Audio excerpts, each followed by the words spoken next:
Al Jazeera podcasts.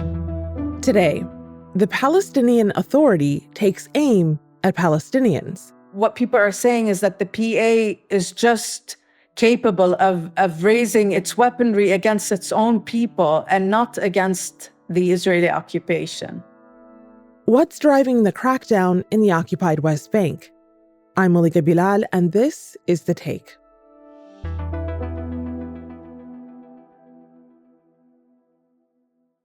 A new escalation of violence has already started in the occupied West Bank, following the worst year on record for Israeli settler violence.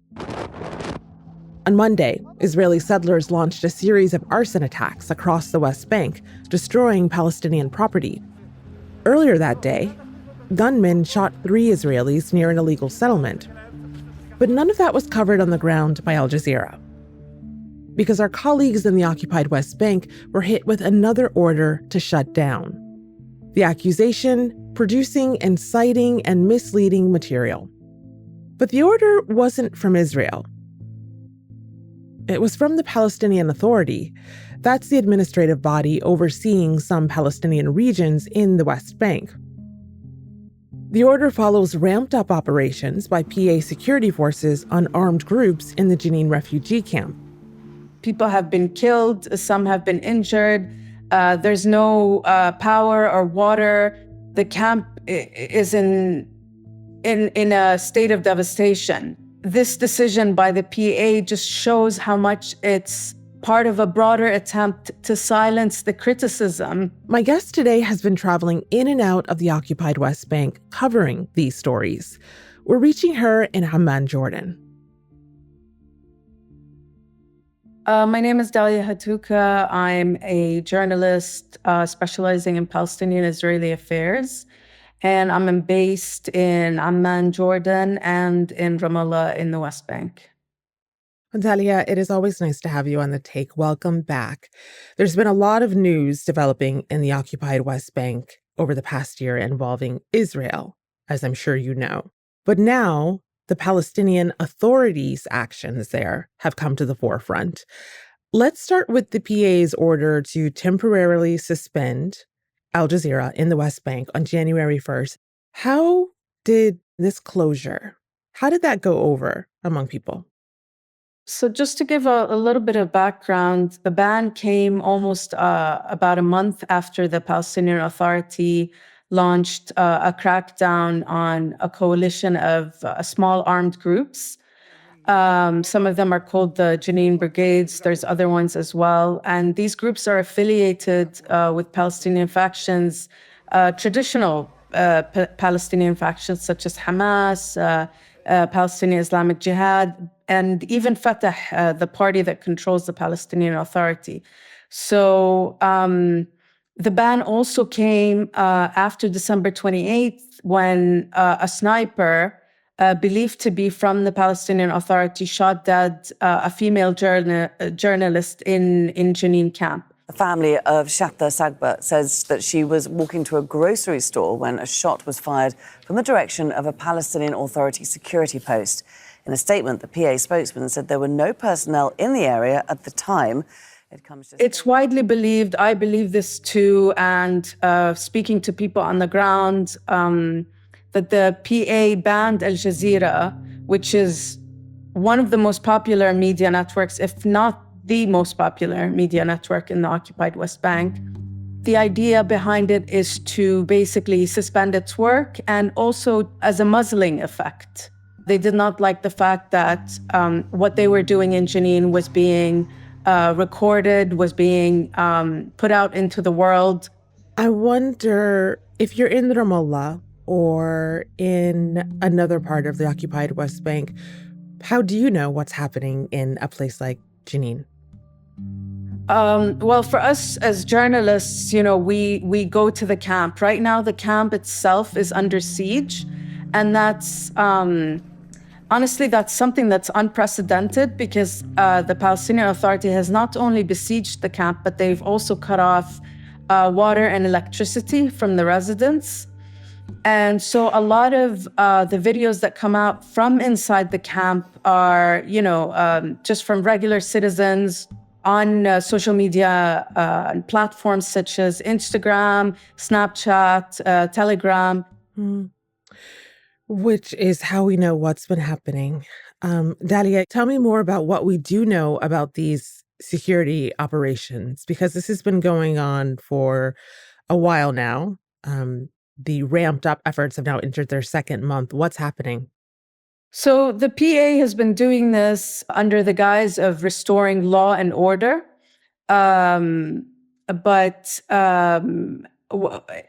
Instead of attempting to restore law and order, whatever that is, across the West Bank, they've actually been collectively punishing people in the Jenin camp, because they're going after these mostly young men who are disgruntled at the Palestinian Authority's reason for existing, which is to uphold the Oslo Accords. In 1993, the first measure of the accord created the Palestinian National Authority, a supposedly temporary entity destined to be dissolved in 1999 after facilitating the creation of an independent state. And as far as this young generation is concerned, the Oslo Accords didn't pan out. They didn't lead into a Palestinian state. But I would also say that what the Palestinian Authority is doing also coincides with a wider attack on free speech. And it's very telling that this came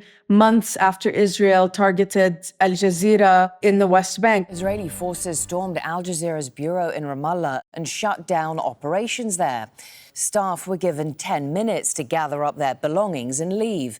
So in the eyes of Palestinians, the two come together, and it just reinforces their view that the Palestinian Authority is doing Israel's dirty work. Restore law and order.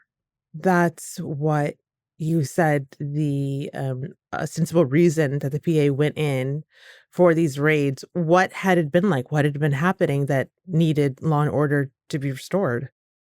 Basically, the Palestinian Authority is not okay with these young men who are armed. You know, some of them have been carrying out what they believe are resistance attacks at Israeli targets. Our compass is clear, only against the occupation and nothing else. Our message is clear to everyone. For God's sake, just let us be. We want to fight the Israelis.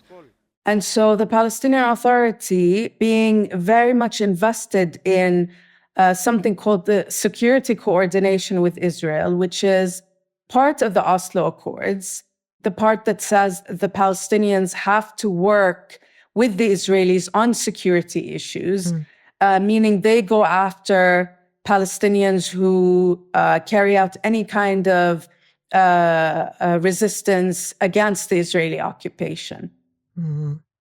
Well, I want to play you something from the spokesman for the Palestinian Authority's security forces, Anwar Rajab. What is happening is not a clash between the security forces and the resistance. What is taking place is the pursuit by the security forces of a group of outlaws who have aligned themselves with entities carrying agendas that are unpatriotic and belong to regional axis that have brought us nothing but destruction and devastation. There's a lot in between those lines. Break that down for us. What does this statement mean to you? I think he's basically saying that these two, Hamas and Islamic Jihad, are basically being paid and supported by Iran. And the thing is, while that may be true, at the end of the day, the agenda that these young men have, mostly young men, is fighting for their land, resisting. You know, they're watching what's happening in Gaza, the genocide in Gaza, and they feel like they have to do something. But what's interesting about his statement is that it's a statement that's often used by a lot of, I would say, authoritarian rulers So it's straight out of, something like from the Sisi handbook or something. As soon as something happens that deviates from the norm or from, the status quo, it's like, oh, but, there are these outside powers that are trying to inflict strife or, do something in the Palestinian Authority. But that's not true. While they may be getting funding from, other places, at the end of the day, they're doing what they believe is resistance to the occupation. Yeah. The accusation of outside agitators versus this being a homegrown sentiment that leads to something. Exactly. So, Dalia, who are the people actually impacted by these security operations, these raids? How are they reacting? So it's sort of like a collective punishment of ordinary people in the camp. You've got entire families who have been without water, without power for about a month. Wow. Yeah, and honestly speaking to them, it's really difficult for them to describe what's going on. You're talking about like destruction of infrastructure. You're constantly hearing bullets, whizzing by. Nobody feels safe. But at the end of the day, what's sad for them is that they are used to the Israeli forces doing this, but they're not used to their compatriots, Palestinians, actually being behind this collective punishment. So where does the Palestinian Authority get its authority? That's after the break. Dalia, the Palestinian Authority, led by President Mahmoud Abbas, has not had a presidential election in almost 2 decades. They do still hold authority, obviously. That's authority that they get from the U.S. and Israel, who look to them to oversee parts of the occupied West Bank. For many years, they've been criticized, as you mentioned earlier, as serving to prop up Israel's occupation. And these current moves seem to follow a similar playbook. What do you think the motivation is right now to do what they're doing? So I think it's fair to say that the motivation behind this is simply to carry out the security coordination pact that the Palestinian Authority has with Israel. Many years ago, and this is something that kind of stuck in my brain and in the brains of many others, Mahmoud Abbas said that this security coordination, and I quote, he called it sacred. Right now, if you look on social media, there's this picture of the Palestinian security officers handing over the decision by the PA to close the offices of Al Jazeera. And then another picture next to it showing the Israeli army handing over a similar decision to its bureau chief last September. And it's like the mask is off. I wonder if part of that renewed fervor, it almost seems, to uphold the ends of the Palestinian Authority's commitment to this security coordination and cooperation has to do with Gaza. Is it linked with showing to the world that the PA does have the authority that the U.S. and Israel say it has? Yes, absolutely. So this latest raid on Jenin camp is the largest operation that the governing body has undertaken in over 30 years since it was formed. And the Palestinian Authority is seeking to prove it will be able to handle governing the Gaza Strip when the war there ends. But instead, as we mentioned, what we're seeing is growing anger at the lengthy, destructive raid. And honestly, much of the Palestinian public regards as increasing PA complicity in the occupation, all of which could fuel further unrest. You're based in Jordan, but I know that you go back and forth to the occupied West Bank often, and you were just in Ramallah. So in your last visit there, what is the mood like? So in Ramallah, there is a bubble that emerged that is benefiting from the Palestinian Authority, from the jobs that it provides, but also from the corruption and nepotism and whatnot. But if you start going to, Nablus or Jenin or Tulkarem, you'll notice there's a lot of anger. People are scared. There's settler attacks happening repeatedly, and people are trying to find a support somewhere. And the PA is nowhere to be found. At the end of the day, what people are saying is that the PA is just capable of raising its weaponry against its own people and not against the Israeli occupation. So the PA's, their tactics or the operation in Jenin is coinciding with a wider attack on free speech. So what we're seeing is that there are dozens of people who have been summoned and interrogated. Some have been beaten over mainly social media posts where people are saying that they're opposing the PA's operation in Jenin.